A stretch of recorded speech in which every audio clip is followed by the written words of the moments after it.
more on the rising tensions between the U.S. and China, we are joined in studio by Republican Congresswoman Kim of La Habra. Welcome. Thanks so much for being with us tonight. Are we in a Cold War with China? I do not believe we're in a Cold War with China, but rather we're in a strategic competition with China. Look, China, especially, we're talking about CCP.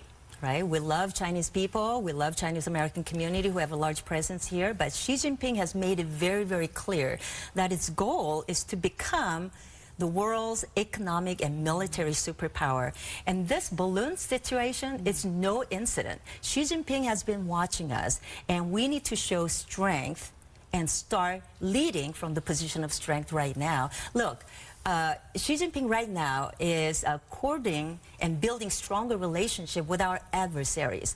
Look, Russia's Vladimir Putin and, Iran's Raisi and other adversaries. He's trying to build a stronger relationship there. So we are at a fork road with our relationship with CCP, and we need to do a better job helping our allies to be more strategically, economically reliant and so for on people themselves. that may not follow this stuff super closely, Xi Jinping is the leader of China. When you say CCP, that means the Chinese Communist Party, which is what's leading China right now. Yes. You want to hold them accountable. What does that actually mean? What is holding China accountable, say, for this balloon? What does that look like?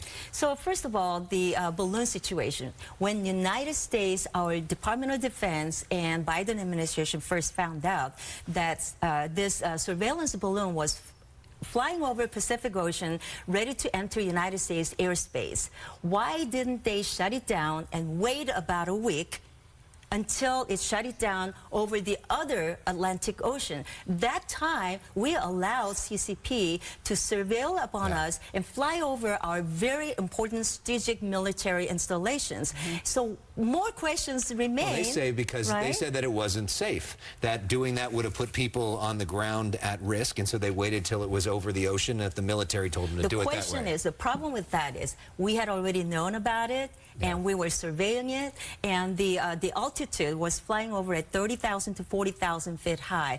Well, we were tracking it, but that's the same altitude where the commercial planes are flying. So now, Department of Defense is doing a better job since we shut it down to better detect and track those balloons, thereby shutting it down 3 more. But we got to do a better job at that. We cannot allow CCP to get away with this. So the time to lead is right now. We need to make sure that CCP, we're watching you. You're not just watching us. We're watching you, and we're going to make sure this type of behavior is intolerable. All right, well, that leads us to the topic of TikTok, because it is owned by a Chinese company.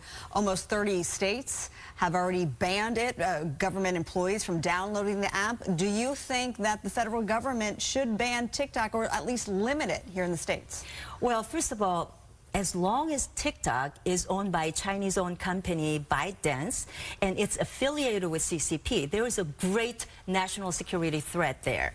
Now, how can we ban it altogether? I think what we can do is FTC and Biden administration, we need to do a better job of keeping a closer look at what information TikTok is sharing potentially with CCP, because they have the ability to do it.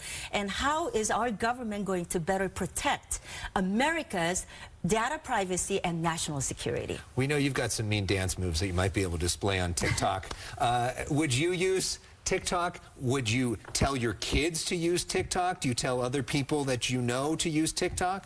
Again, as long as TikTok is used and owned by CCP and the information can be shared, I urge everyone, if you can't, don't use it, because you are, by doing it, you are voluntarily agreeing to CCP to spy on your personal private information. But should it be banned?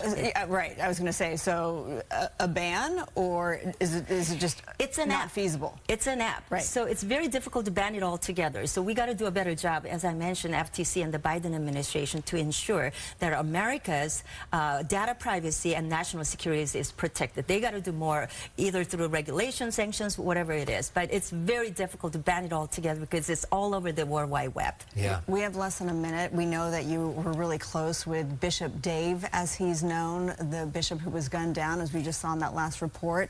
How are you coping with his loss? It's not easy. I just found out about it because it was all over the news, and I expressed my condolences. There are investigations going on. My thoughts and prayers, and my team has all been sending our best wishes and hope the investigation will reveal what really happened. But I do hope that he rests in peace. I mean, and a good guy in the community, right? Very good, and I know his passion for helping those underserved, especially the immigrant community, I think it's to be commended. All right. We lost a good soul. Yeah. Well, thank you for coming in. Great to see you in person. Me, yes. Much better than being in Washington and doing it via Zoom. So Much we better. appreciate it. Come visit us more often. Yeah. Young Kim, great to see you. Thank you for Thanks having so me. much. Good to see you.